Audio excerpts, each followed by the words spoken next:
What is going on, guys? Welcome back to another video. As you guys can see, I am sitting in between two wonderful looking pieces of engineering. These are called turbochargers. If you don't know what those are yet on this channel, what have you been doing? If you've been watching videos all the time and you don't know I'm a turbo guy, hit the back buttons up here somewhere, or maybe up there, I'm not sure. But we're talking about turbos today, these two turbos in particular. If you guys are avid viewers of the channel, you know we did a turbocharger upgrade on the boosted rooster that didn't really end so well. Expectations from the camp here were not high, but it was something we're like, well, we'll give it the old college try and see how it goes. So what we got here is the original turbo that came with a Huron Speed turbo kit. This is a Comp 85 journal bearing turbo with a billet wheel, 85mm, not a real big large race cover, just kind of a standard cover, but it is polished, so it looks very nice. With a 132 AR, we'll go over all of that very vaguely. I'm no expert, don't quote me, don't take it to the bank. I'm just trying to give you guys a little bit more understanding of what's going on here. So when I talk about stuff on the channel, you know kind of what I'm talking about. This right here is a big old choo-choo boy. This is the choo-choo poppy. This is a precision turbo, 118mm turbocharger. Billet wheel, as you can see, I mean, that sucker is massive. It is a dual ball bearing turbo. This is the Gen 2. This sucker right here is stout. So this has a 150 AR, big backside, big everything. So what I like to do is I like to use real life data and real life experiences to show you guys how stuff works. So we showed you guys, as you can see behind us, going to the track. We showed you how we performed on this. Try not to pay attention to that because I'm going to show clips from that video in this video to really make you guys understand. So I got the perfect example. We ran the car twice with these turbos at Red Springs.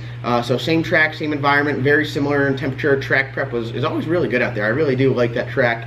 And you can kind of see how these turbos perform. The reason why we ditched this turbo is we ran out of steam up top.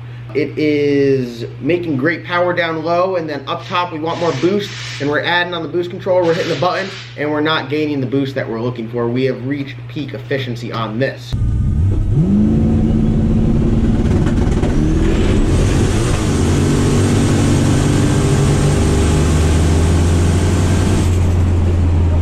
This turbo right here was kind of the opposite. We kept adding boost down low, trying to bring it up on the two-step, keeping that wastegate shut, and it just wouldn't make enough, and we get further down track and then the boost would come in. So let's talk about the Comp 85 turbo first. I'm going to show you guys some video clips, direct comparison between the two turbos on the car. So you're going to see one pass with this on there, followed up by one pass with this turbo on there, and you can really tell the differences. First of all, we're gonna talk about the burnout. Doing burnouts in turbo cars, if you have a boost controller, do it with it off. Do not have the boost controller turned on. There's no need to make 20 pounds of boost in the burnout. All you gotta do is crack the tire, and from there, it doesn't take much to keep it going.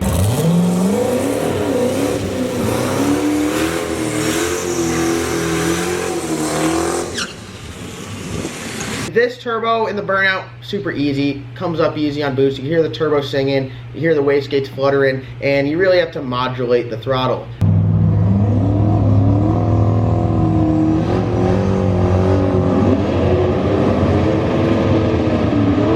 You have to be careful with it, try to be nice and smooth. You don't want to be like, wah, wah, wah. You want to be nice and smooth, hold steady RPM, not give it a little stab at the end, just like Stevie Jackson, because he might be one of my favorite drag racers.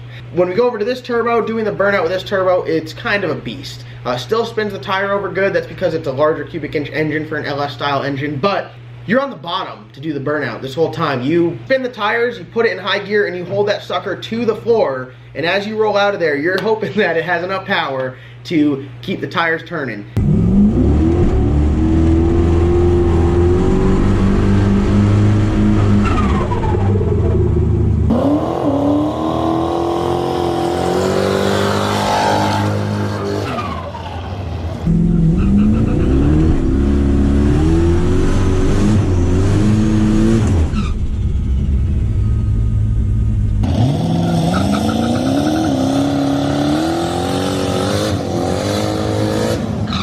On both setups, it did good burnouts, but this one right here was a lot more demanding. You are wide open on the bottom, all she can get, and she barely does the perfect burnout. So after the burnout, we back up, we go to the line, and it's time to stage, and this is really, I'd say, where you could tell a huge difference, getting up on the two-step. Now, converter has a lot to do with it, but we didn't change the converter. The only change that was done to it was the turbos. So being that we're running a much larger turbo, we need to up the two-step a lot. So on this turbo we're about 3,600 RPMs, and then on this turbo we're at 5,000 at the end, just to get it to make very little boost. We could leave with this turbo about 14 pounds of boost. Max we could see at about 5,000 RPMs with this turbo was about 6. It just wouldn't make any more. It was too big. We could not get it spinning enough.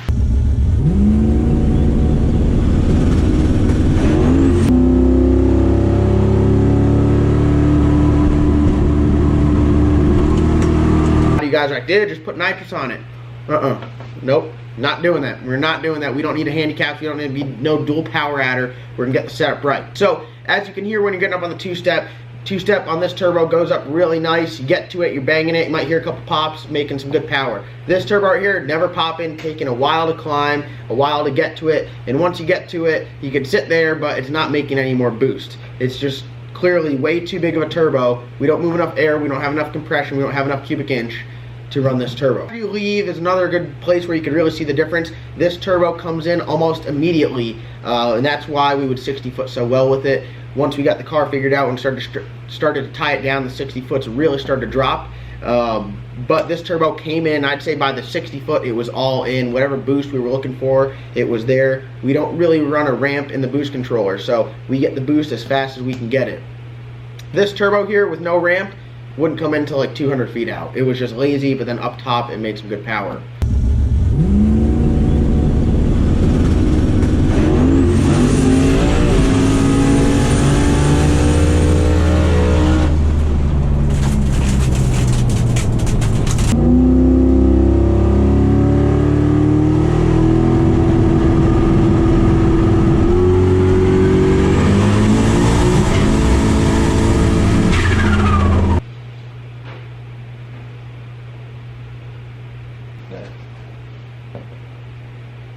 Alright, so finally on the top end, once you get making some steam, that's where you can kind of see this turbo start to shine a little bit. Like I said, this turbo was all in it, probably about the 60 foot, and it would do good, you know, out to about 330, but then up top, you really just wanted more. This turbo just can't hang. It can't do it. Up top, she's got no beans left to her. Where this turbo right here, it really is just starting to make power at about 20 pounds, and we were in that 20 to 24 pound range, and you could feel it really starting to pull. Mile an hour was much higher with this turbo, even though it took so long to come in.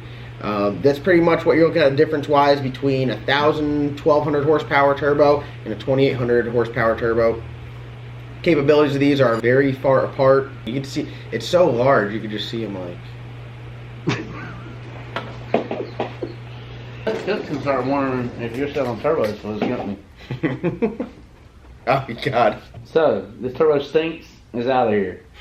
This turbo, it also stunk, it's out of here. I bet you guys are saying we have one turbo that works great down low and one that works great up top. What do we do? The answer is we sell them both.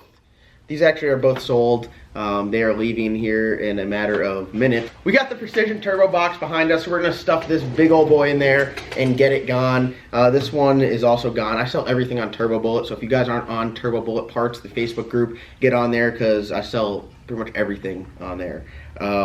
We have a new turbo on the way. I'm not going to reveal what it is, but it is a pretty badass turbo. I'm excited about it. Hopefully it's the first of many from this brand. You guys can comment down below and guess if you like, but I think in a couple videos we'll be revealing what it is and have it on the car and running. So I do want to thank you guys for watching. Like always, comment, like, subscribe. Go down, check out Ellis Nasty merch in the description below. Follow me on Instagram. Go and subscribe. Other than that, if you have any turbocharger questions, please comment below because I love a nice little discussion in the comment section. Other than that, I hope you guys have a wonderful day. We'll see you guys next time.